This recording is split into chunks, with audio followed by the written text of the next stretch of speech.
Welcome to Talking Heads on USA Global TV, starring the one and only wonderful Dr. Jacalyn. It's a prestigious place where world-class influencers and experts meet, and where you'll find the most trusted advisors and coaches for all things in life and business. Visit usaglobaltv.com to sign up for our newsletter, get the value you need, and be first in line to learn about events and giveaways and other valuable content. Connect with us. Email Dr. Jacalyn at usaglobaltv.com to talk about how you can become part of USA Global TV. That's USA Global TV, where the doctor is always in. Hi, everyone. Welcome to USA Global TV, home of Talking Heads. And a big shout out to our friends listening on Business Talk Radio out of New York. We are celebrating our 1000th broadcast this week, actually tomorrow at 2:15 Eastern Time on Business Talk Radio. So this is really very special. And I thank everybody who's helped us get to where we are today. Our show is The Corner Bookstore. And my co-host and friend is the international award-winning children's and young adults book author, Diann Floyd Boehm, who is, I don't think this woman sleeps because she just came out with another book. She just keeps pushing them out into the world and making everyone aware of the fact that children's books are not just for children. They're for adults and for everyone. Welcome, Diann. Nice to see you. It's great to see you too. And congratulations, 1000th broadcast. That's huge. Thank you. So Chris Roberts, the head broadcast engineer from Business Talk Radio, he texted me and he said, by the way, do you know it's 1000 episodes coming up? I said, no, I wasn't aware, because on the TV, we have, I think, 735, something like that. So we started on the radio first, as you know. But anyway, you've been so busy. I want to put up a picture of your Sorry, I was gonna play show the picture before the cover before we run the clip. Sorry about that. Okay, so tell us a little bit about this book. I am so happy about this book. The illustrator just did a phenomenal job. I was really worried after I wrote it. It was like, how on earth is someone going to think about illustrating it? And I just think Judy did an incredibly beautiful job. And this song really, the song, because everyone, it's just say peace or peace and just really mean it. I'd love to hear, and we can talk more about how to make a movement of it. But the book is about a little boy who really just wants to have peace on earth and let everyone have a moment of just happiness. And so he shares why, and you go on this little adventure with him, and something very magical happens. And for a moment in time, something great happens. So that's all I'm going to let you know, but it's really sweet. And I'm really proud of everyone who on the commercial that you're going to show. Dr. Jacalyn, thank you. And thank your team for making it. It's beautiful. And I thank everyone who participated too. That's more than you wanted to know, but I wanted to say all that. So no, I'm glad you did. Thank you. We are going to play the clip, and I definitely want to thank Mr. Al Cini, who produced, directed, and did the voiceover for this. So let's take a look, and then we'll be bringing. Isn't he? He's doing all of our voiceovers, which is great. And then we'll bring out our guest, Mr. Hiett Ives, who is somewhere in the state of Texas. We're not really sure where, but we'll find out. Let's take a look at Song of Peace. Kapayapaan, kapayapaan, kapayapaan. Diann Floyd Boehm's A Song of Peace tells the story of a young lad named Tommy, whose fervent wish for peace on earth touches the hearts of his friends and family, spreads to his community, and eventually unites the whole world around making his dream of peace a reality for everyone. Sit down with the children in your life and share Tommy's amazing story of love and hope. Sing your own song of peace and invite the children to join you. Tommy's tale is more than just a story. It's a movement, and everyone's warmly welcome to take part. Kapayapaan, kapayapaan, kapayapaan, kapayapaan.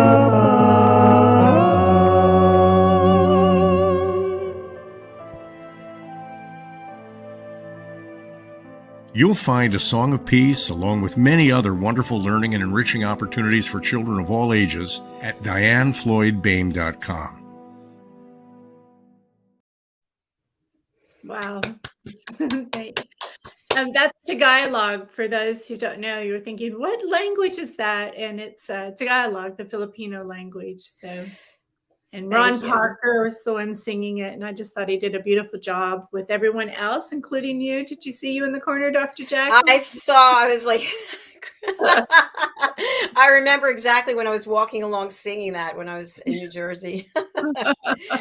But it's really beautiful. Congratulations again. Thank you very much. And on to Hiett. Yay. Yay. So we're going to bring out Mr. Hiett Ives, a dear friend.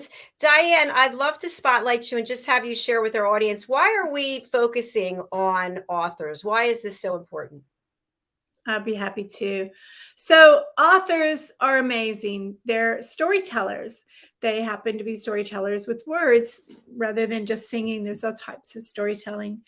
Authors bring magic to us. They embrace our imagination. And on this show, we want to spotlight different authors of all different types of genre to get their message out there, for you to learn about them and interact with them. This is your moment that you can ask different authors different questions. And I just love it. And every time we have an author on Dr. Jacalyn, it's just incredible. I learned so much. And so for everyone that's listening, you think, oh, authors are just like in a little room and they're just typing away or whatever. No, we're studying and learning, and we absolutely love to hear what other authors are doing because it inspires us as well. Thank you, Dr. Jacalyn. Thank you, Diann. That was very succinct and very informative. I appreciate it. So we're going to bring out Mr. Hiett Ives. I just love saying his name. I told him that yesterday. And Hiett is a good man. He's a good person. He's very talented, very successful. And we're just glad that he's here today. We can share his story. So Hiett, come on out. Nice to see you. Hi, y'all. Howdy. So I noticed you're not in your normal office setting. Where are you today? I am in Los Tios Mexican restaurant on Westheimer. I am hosting a luncheon at 11:30, or about 25 minutes from now. So I just got here early, and I am in a private dining room, and that's the wall behind me. And Well, thank you for being here. We really appreciate it. And I'm going to have to check that restaurant out the next time I'm up in Houston. Absolutely. It's good. Are you looking for people to drop by and join your event, or is it invitation only? Oh no! In fact, I've got placards that we put at the front door, and it is the Christian Business Fellowship Association, CBFA, and I've got a great big placard that says CBFA meeting here, and arrow pointing in our direction, and an arrow into the room that we're in. So it's a membership situation, but visitors are always welcome, and we've had a number of people that have actually dropped in. In fact, somebody that came to the restaurant simply to eat said, "Is this open?" And I said, "Yeah, come on in." That's wonderful. I love the openness and the fact that you're always networking and helping other people. So that's terrific. This is good.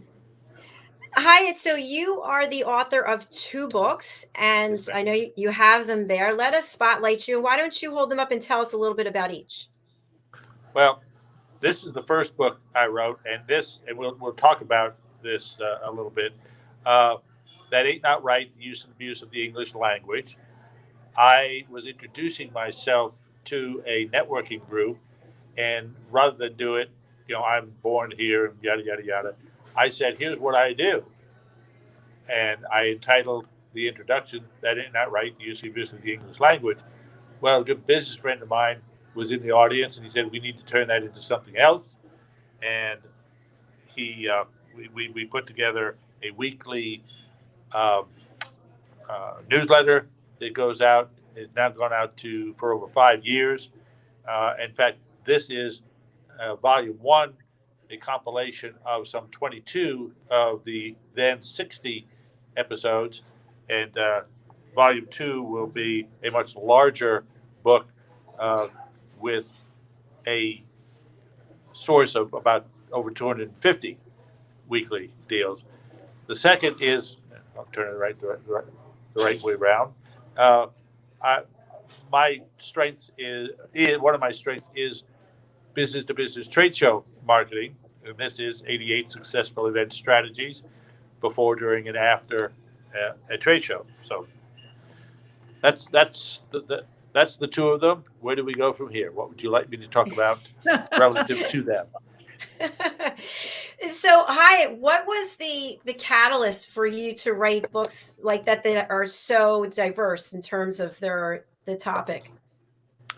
Well, the first one, That Ain't Not Right. My father was career military, and we spent 4 years in the UK, and he put me in a Jesuit boarding school. And they had an annual essay contest that the 4 grades all participated in. The 5th grade wrote 1 page, 6th 2, 7th 3, 8th 4.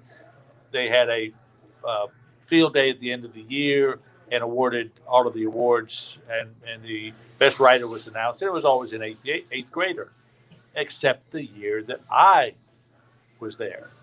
I, as a 7th grader, was awarded best author in the school by British Jesuits.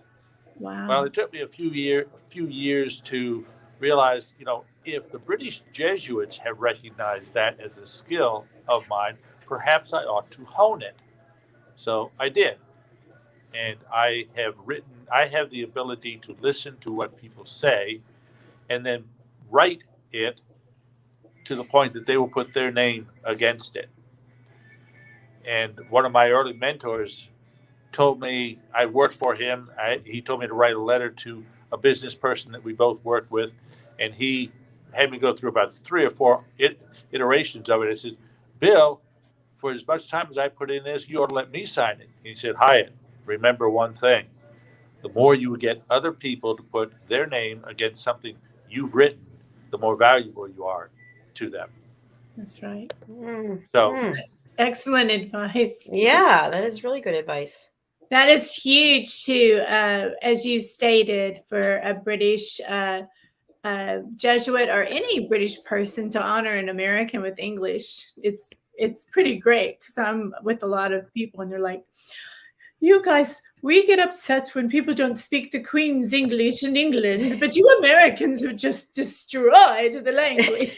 Well, you see, I can put my vitamins in their aluminum container on schedule, just like any other limey, and talk about boots, bonnets, and lorries, and those are all parts of the car. So, I can revert to my British ancestry, because I spent literally 3 years in that boarding school where I got to go home once every 3 weeks on a Sunday afternoon for lunch. So I became a Brit.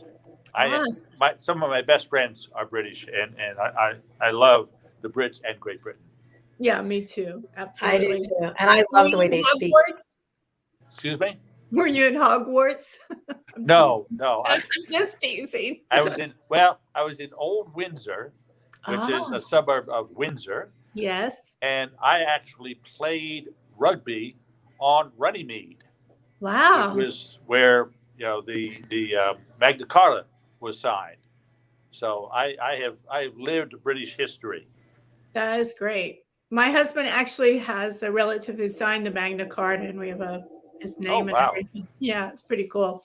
But back to you. I love the fact that you have this particular, actually I'm excited about hearing about both books, but in my newsletters for a while, I was doing Fun with Words, because I just feel it's so important for people to understand the English language, and double negatives will just drive me bananas. And so I'm just so glad you do that. So could you share some insights to some of the things that you're teaching people? Well, the first chapter of this is the strength of tense.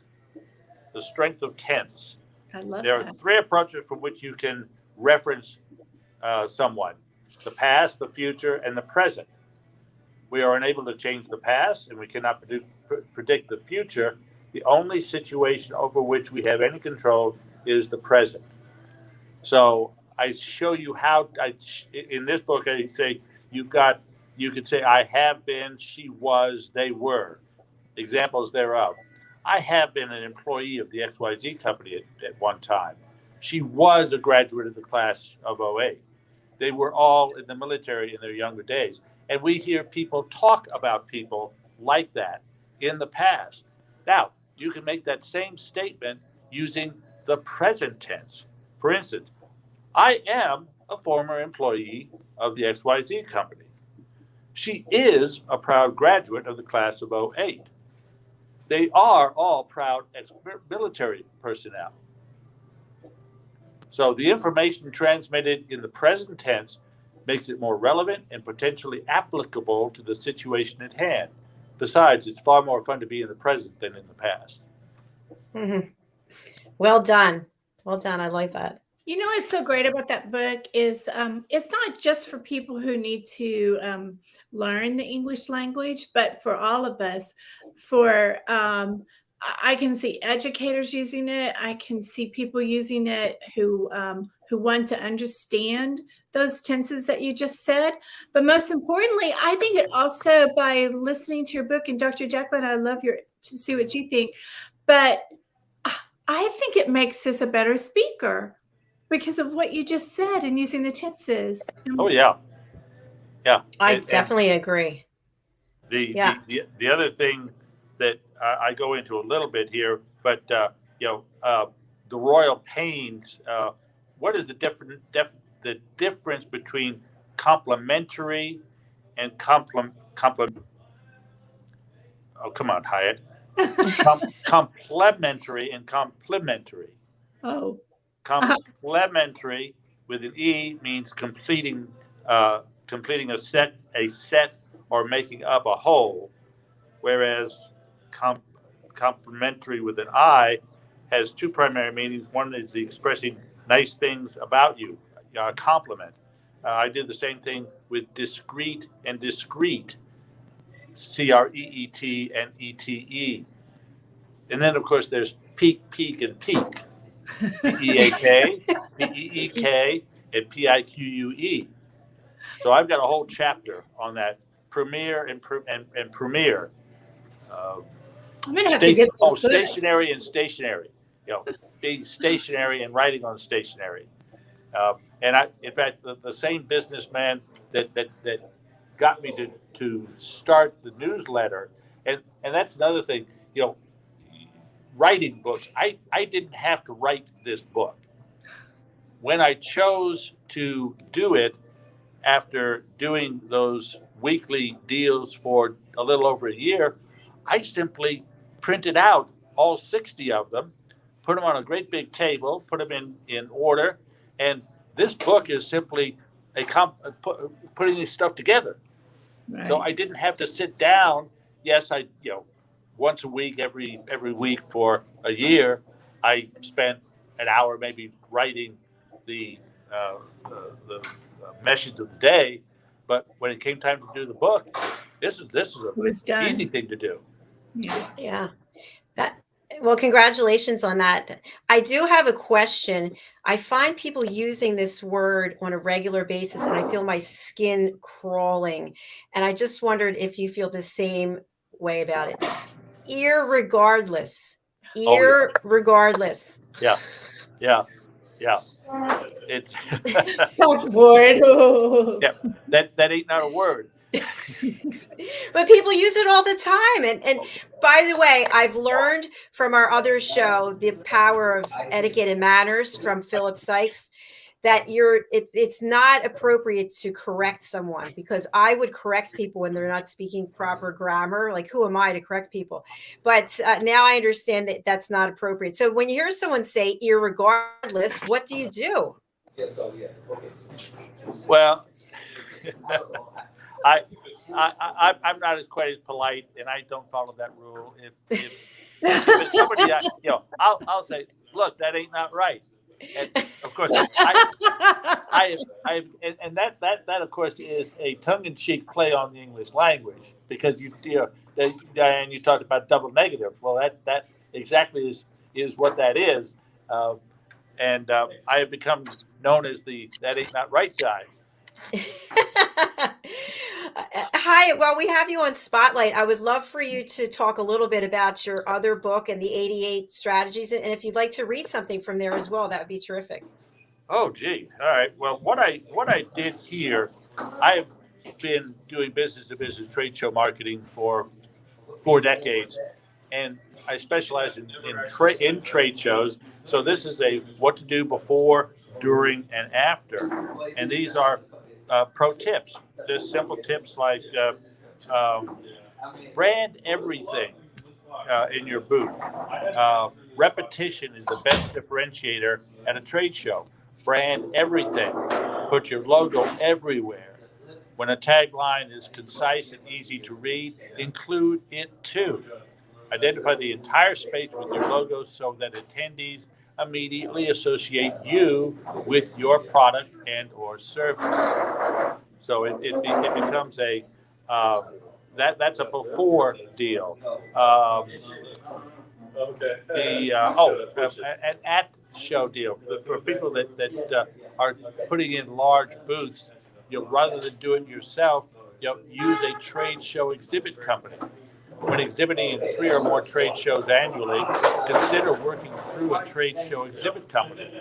This provides less expensive rent or lease of all the booth components through them versus through the show decorator, and you, the exhibitor, own only the signage and the company equipment. That came out of back in the day when everybody built custom booths. I worked for an international company, and I had a huge multi-crate custom booth. I had one in Singapore, I had one in London, and I had one in the UK, one in Houston, to serve the 3 different geographic markets. Well, obviously they were expensive to store, expensive to move around. I went to a rental booth, Octanorm, which you built on site. My contractor owned all of the hardware. The only thing I had was one crate with my signage, my corporate identification stuff. So my cost went way down, and my shipping costs went down. Everything went down, and I had it was to the point that when you walked into any show, you knew my company because it was the same thing every time. So not only did you have the consistent branding and you were doing very clever marketing, you also were speaking proper English, right? Yes, ma'am. Yes, I was done doing that. Yes, ma'am. I done do that real good. It sounds like your party's getting in gear there. So, Hiett, can you please share with everyone the best way to get in touch with you, and how can we purchase your books? Well, both books are on Amazon. You can go to Amazon and call them up by Ives, or by 88 Successful Event Strategies, and use That Ain't Not Right. You can reach me at Hiett at HietIves.com, and it sounds like the hotels, but it's spelled HIETT. So it's HIETT at HIETTIVES.com. You can call me at 832-372-6900, and that's the cell phone that you're seeing me on, 832-372-6900, or you can find me on LinkedIn. All right. Thank you so much. Thanks for taking the time before your event to join us today. We really appreciate it. My pleasure. Thank you all, ladies. Y'all have a very Merry Christmas, and we will talk to you later. All right. Thanks, Hiett. Happy holidays to you as well. Bye-bye. Thank you all. Bye. Bye. Well, that was great seeing Hiett, and I love when he gives us some of his tips, especially about the English language. And Diann, I don't know if you're aware of this, but Hiett actually did a number of shows for us on A Better You about the origin of words. So where some of the words that we use on a regular basis, they actually come from other languages. Then it's pretty cool. It is cool. I wish we would have learned more about etymology, the study of words, in school, because I found it fascinating. In my books, The Little Girl in the Moon, the third one, where you get to travel my imagination and see Tycho Town, where the Moonlings live, I started developing the Moonling language, and I used etymology to figure out different words I wanted for like bank or the observatory. And I wanted to make sure I found the words some words that came from different countries. And it was fascinating. So it has a whole geography aspect to it as well. And so, yeah, Hiett did a great job explaining all of that. You know, Dr. Jacalyn, you do such a great job in bringing such masterful people with incredible content to all of your shows. And, you know, kudos for you. Not everybody can do that. Well, thank you, Diann, but I have to give you credit because you've introduced me to a lot of these people.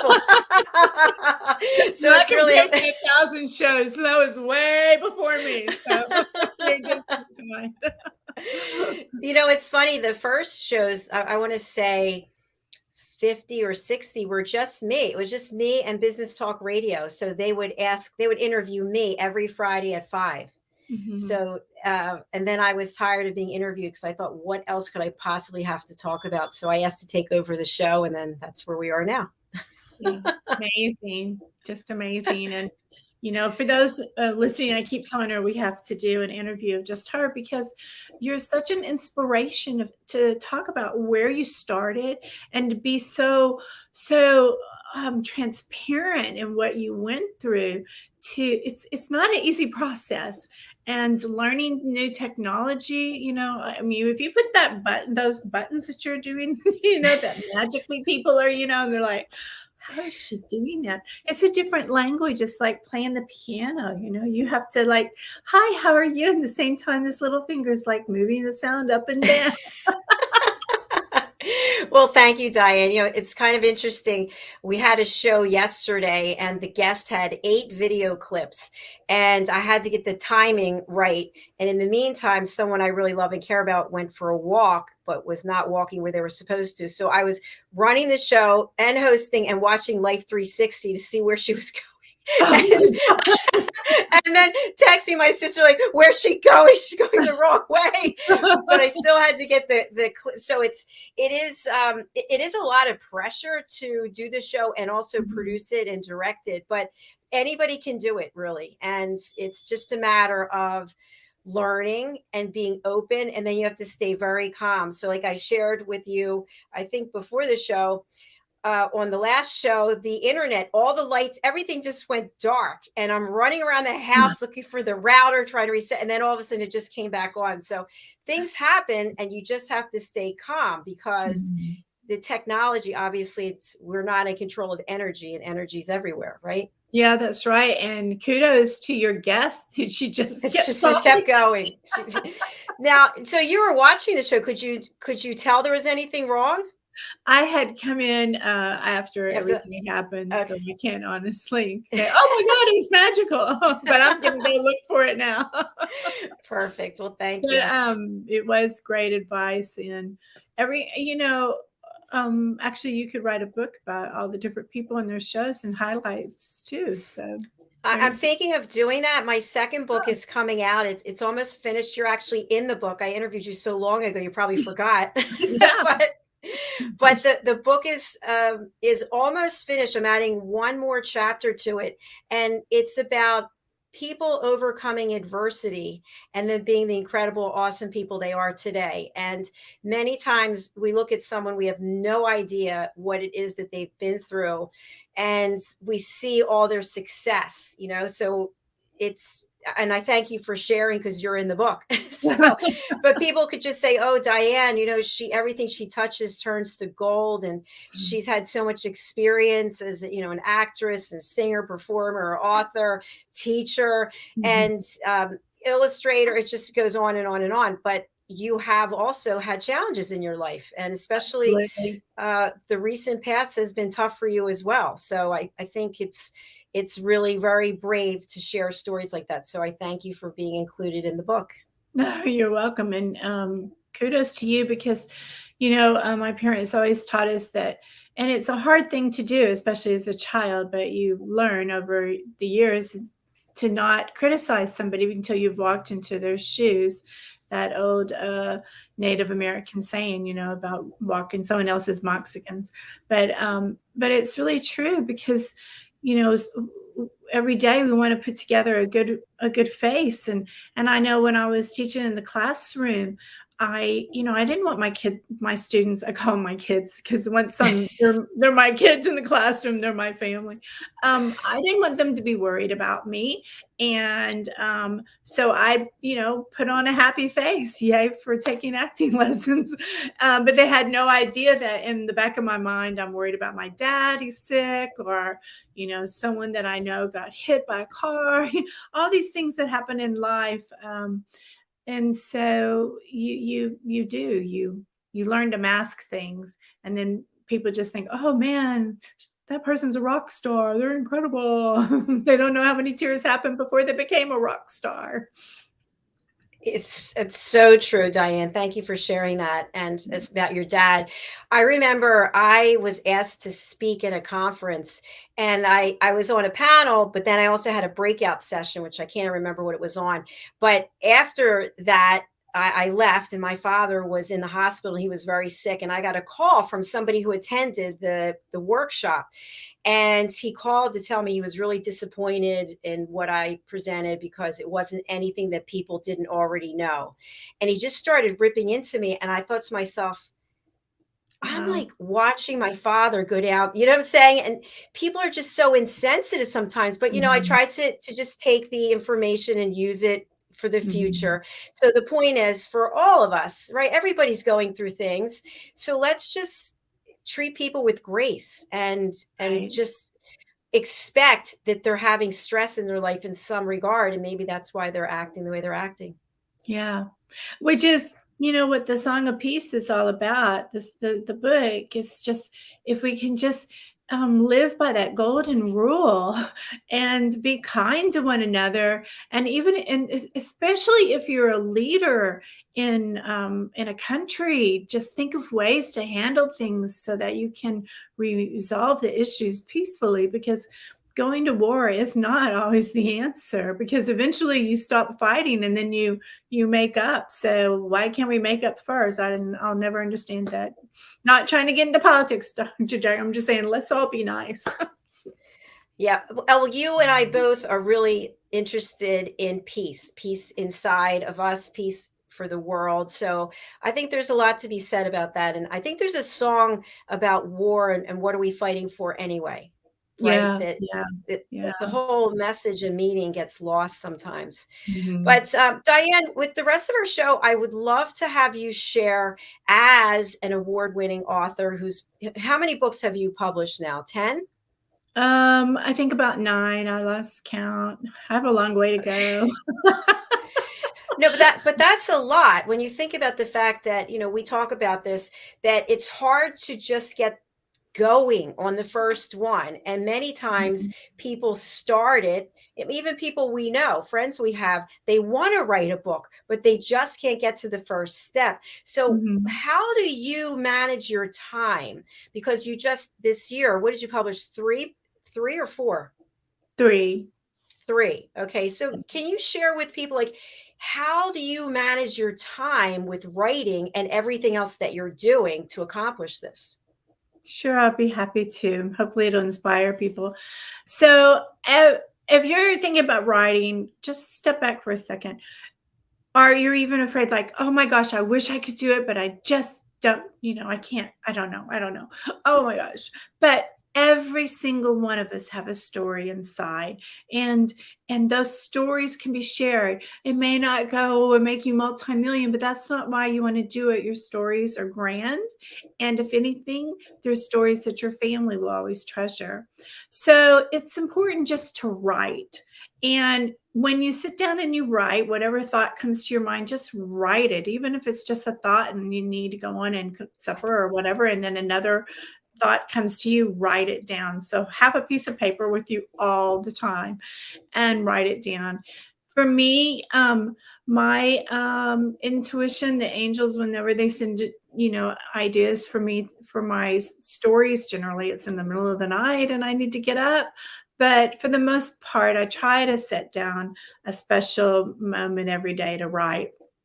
And sometimes it's difficult because maybe I just don't get to it, and it's because I have to be on the road or something. But then my brain is always thinking and thinking, and then when as soon as I can, I'll write those and jot those ideas down, and then eventually I'll just really pray about things, and then it just comes to me, and I can sit and write for an hour or so. The reason I've been blessed to have my books published, and for everyone to know, is that it was a long journey, and I won't bore you with it, but it was a long journey. But people told me along the way that were authors, they said, look, that the hardest part is to get that first one out. When you get that first one out, everything else just happens. And that is so true. It's absolutely true. And then I realized that I have a lot of stories written and I want to get them out. And because I'm a hybrid author, so it's half indie and half investment, I have 2 publishers now, and that's allowed me, because generally a publisher only wants to do 1 book a year. But I've been lucky that some publishers have been willing to do 2 a year, and that has opened the door for me quite a bit. So, Diann, can you share more about that, about publishers only wanting to do 1 book a year? sure, depending on the size of the company, generally they have a lot of authors, and it takes a lot to put a book together. So, okay, yeah, you've written a book, well, then it has to go to the editing process, and then you have to approve all the editing or make any changes.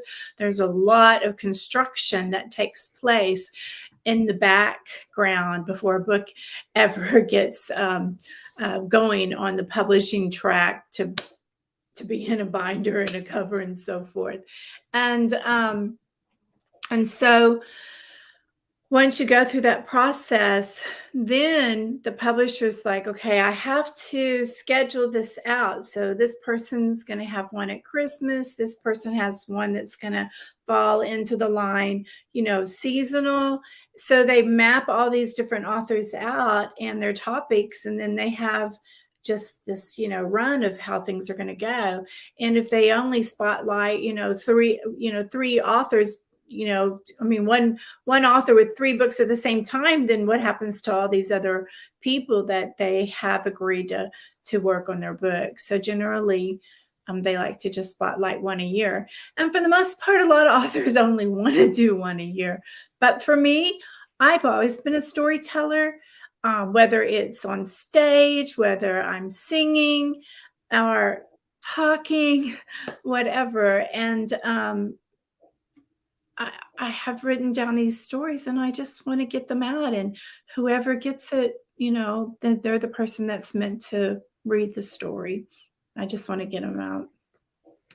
Thank you. That was information that I wasn't aware of. That was really interesting. Yeah. Yeah. And you're lucky. You have a really good, it's fun to have a little bit of this time.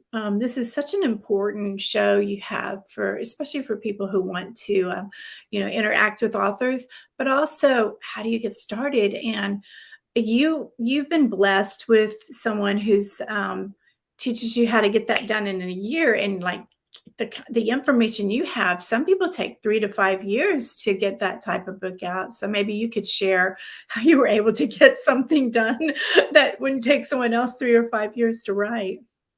Well, thank you. And I actually have my book here. I don't know if you can see it, Behind the Green Screen, How to Succeed in the Live Broadcasting Business. And Yeah. Diann has it back there. So I actually worked with a book coach whom our friend, you introduced me to him, Mr. Red O'Laughlin. And Red has this process that really helped propel me, because I like to do a lot of different things, and I'll go down this road, then I'll go over here, then I'm over there, then I'll come back here. So he actually kept me on track, and we set up weekly meetings on Tuesdays, and we would actually record the information that I wanted in the book. So he would ask me a question, we'd meet on Zoom, and we'd record it and then send it to a translation service. And then he could put it, all of the recordings into, or I should say all of the the Word documents in order, and then we went through it and did the editing together. And then Mr. Hiett Ives, he was the final editor. So that's a question I have for you, Diann, because I think that's also where people get tripped up and overwhelmed is with the editing. So before it goes to a final editor, you're writing, how do you know that you don't have to read it again? You read it like 5 times, you cross this out, you put this in. When do you say, that's it, I'm done, I'm sending it to the editor? That's such a great question. I think that's the hardest thing for all of us, right? Especially in my young adult historical fiction. I would be like, oh, did I really get that right? Oh, maybe I need to go and change that. And finally, it was really my publisher who said, stop, it's done. I'm like, and they're like, zip, right?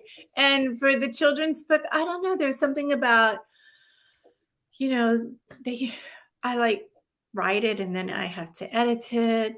And it's me editing it first and then changing it. And is that, because when you're writing for children, sometimes you accidentally have words that need to come down in the vocabulary for that particular age level, and then still try to get across what you're trying to say. So there's a little bit of difficulty that actually comes into making sure it's a children's book. But I think when I finally just put it down, I just feel good inside when I read it and go, okay, my message is there. And when I have that feeling, my message is there, then I can put the book down. But that doesn't mean it doesn't go to the final editor. And it usually always has, she usually always has something else to say. And I'm like, oh my gosh, you're so right. So extra eyes are always good. Thank you, Diann. I do recall different times in my life when I was reading a book and there were some grammatical errors and I thought, oh, how did this get by? But it's easy for it to get by because I don't know, there's just so many words. That's why I think multiple people reading it, you've got a better chance of not having that happen. Another question I have for you is about the book cover. Your covers are absolutely beautiful. And I know you have a very close connection with the illustrator. But my question is this: when you're first starting out your very first book, and maybe you don't have a lot of money, but you want a nice book cover, can you just create it yourself? What are your thoughts about going to some of these websites that provide these services? If you can't afford to hire someone, who might charge, I don't even know, $1,000, $500. What options do people have? That's a great question. The book cover, the book cover decides whether or not your book is going to be purchased or not. I mean, if it isn't inviting, then they're not going to pick it up. So it's important if you can illustrate, then that's very personal, and you'll probably be able to design the proper cover for your book. Otherwise, if that's not the case, then there are people that do nothing but specialize in book cover design. And I had to start learning this industry because my background was as an educator. So this whole author is just a huge, industry. I like to say it's a big beast that you have to tackle, but it's a fun one to learn. And I had no idea that people did nothing but illustrate covers, and some people are really great, and some people only specialize in mystery covers, and some people specialize in historical fiction. And I really hone in on people who have a specialty. Now, for Rise, I was very lucky because OC Publishing has someone who does nothing but book covers. And so he and I spoke, and I just knew he understood me and got me, and he created magic with the cover. That's such a good feeling when you work with someone and you know that they understand you and they know how to put you in the best light. I think that's really important. Mm. And as we close out the show, we're going to take a look at your other sponsorship because we have a number of your book covers highlighted here. So let's take a look and then we'll come back and have a chat. Okay. Hello, boys and girls, and welcome to Story Garden. Your host, Diann Boehm, I'm so happy to have you here today. Diann Floyd Boehm tells wonderful stories that warm the heart, spark the imagination, and unite people and families across generations. For children, Diann's Harry the Camel connects with all of us who've ever wondered how different our lives might have been if only we'd been born something better, like a wonderful horse instead of an ordinary camel. In the end, we all learn along with Harry that there's nothing better than just being yourself. Diann's Little Girl in the Moon looks down on earthbound children and wonders if they know she's just like them. A story of love, home, and the bond between mother and daughter, its powerful theme that we're each of us different yet all of us the same plants a seed in children that promises to blossom within a loving and trusting grown-up.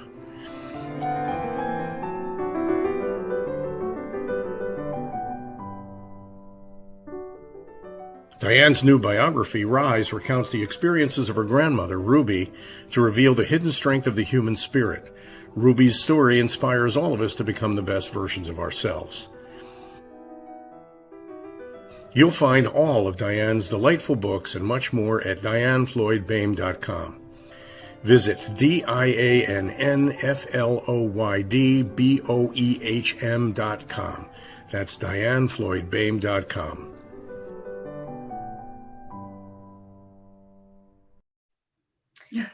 And that was the voice. Young, Darren. It's only last year. Isn't that funny when we look at the, pictures or videos of ourselves? It's like, oh, no, you look great. You look great there, and I think Al did a great job on that as well. So he so did. I wanted to share with you in case you're interested, and for viewers tonight, if you go to my website on Facebook, I'll be live at 7:00 Central Time, and you can ask me questions, and I'll be sharing with you my specials for the Christmas season, especially with the new book, A Song of Peace. So I thought I'd just fantastic. Tell us that information again, please. When and where? So Facebook Live, Diann Floyd Boehm. Actually, just do Diann Boehm, my regular one, and then at 7:00 I'll be live right there. So yay! All right, thank you. We'll look forward to that. Yes, and that's wonderful. This book here has my short story, Dr. Jacalyn, and it's King's First Christmas. And I don't know if you can see it, but it's about a doggy, and he was saved. And he talks about his very first Christmas, and it's real sweet, magical. And you think, oh, it's just for kids. But actually, I wrote it for adults. So remember, this whole book is nothing but for short stories for adults. And I'm really excited about it.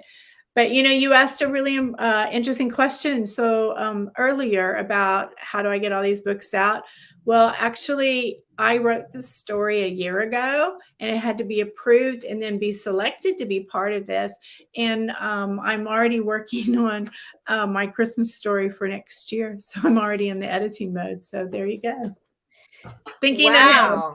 Congratulations. So I think what our audience should take away from that is that you're planned in advance. So Absolutely. And I think that actually could take some pressure off because you know how much time you have, and then you have to allocate it accordingly, as opposed to, oh, I've got to get a book out there by March, and you're going crazy because you don't have any plan, right? Right, exactly. Yeah, it's very important. So no, I have everything mapped out a year and a half ahead of time. Well, we're very proud of you, Diann, and so glad that we're doing this show together. And also thank you to Hiett Ives. We hope your event is going well. Diann, I'm going to put up your information, but for people listening on the radio, how can they contact you? Sure. Thank you, everyone, for listening. Go to diannfloydboehm.com. diannfloydboehm.com, and you'll find me right there. And I'll look forward to hearing from you. And join my newsletter so that you never miss out on some fun events and how you can shine yourself within my newsletter. Thanks, Diann. I remember when I first met you, I was really nervous about how to say your name. I couldn't get Boehm. And now I say it all the time, Diann Floyd Boehm, Diann Floyd Boehm. But I was like so nervous. Yes, it does. So Floyd's my maiden name. My full name, actually, a little tidbit, is Patricia Diann Floyd, and then I married, and it looks like Boehm. And I thought, I'm never going to marry this guy. I can't pronounce his name right, you know. And I grew up in that generation where girls didn't call boys. It wasn't ladylike. So when I finally thought there was a boy I wanted to call, I couldn't spell his name. But it's an Austrian name, Boehm. So even though his family's been here since before the World War I. So, but anyway. And you guys been married a long time, right? Yeah, I forget how many years, but I think 45, 46 years. Woo! He's my Congratulations. friend. Yeah, it's really, I feel very lucky. And we have 3 beautiful children that we've raised that are all young adults, very successful. And so anyway, yes. And we have our first grandbaby, and he's adorable. So as every grandmother would say, right? Well, very, very happy for you. Congratulations. So, thanks. And now I can say I'm a grandma. Yay! Yay! Especially fun during the holidays as well. Yes, so they'll be coming to visit. So anyway, but I hope now that you are an easy access for me on I-10, that I'll hit the road one day and hit I-10. Well, I look forward to that. We'll make it happen. Well, I know you have another show to get to, because you and I can just talk forever, but this is a very, very important show, and I'm so glad you started it, and it gives opportunities for a lot of people. So who are listening, who want to be on the show, they need to contact you, right, Dr. Jacalyn? Yes, if you are watching or listening and you would like to be a guest on the Corner Bookstore or any of our other shows, please go to my website, which is drjacalyn.com. I can never find my own banner. And there's something there, a section called Book Your Session, and you can just book it right there.